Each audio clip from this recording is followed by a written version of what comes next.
Szóval kell hozzá 2 gumileszedő és pumpa.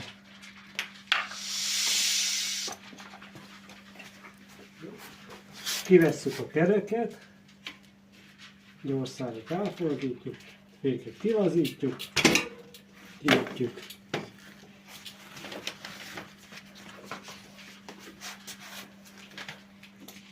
Ha esetleg valamilyen véletlen folytán még van benne levegő, akkor azt kiszabadítjuk.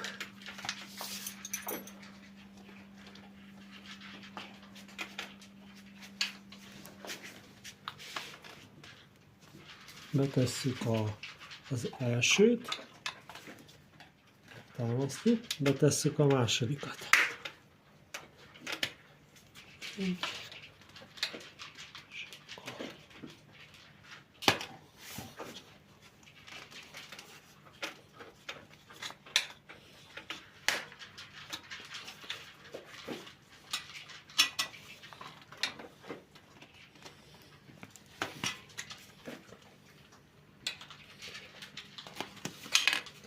Jó, itt most már meglazult, így már le tudjuk húzni.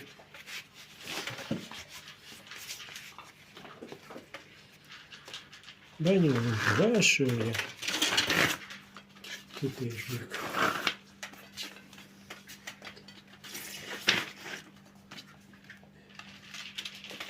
És már kint is van a belső. Végig leellenőrizzük a belső, vagy a külsőnek a felületét belülről, hogy hol szúrhatta át. Általában nem mindig találjuk meg. Itt most találtam egy kavicsot, azt kipattintottam. Ott ebben a kis lyukban volt benne.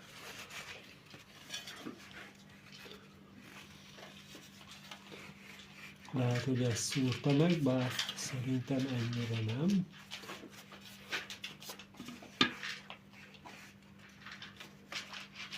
Itt is vannak kisebb kavicsok, amiket ki lehet szedni. Ezeket útközben összeszedi a gumi, főleg az ilyen lágy gumi, mint például a Michelin.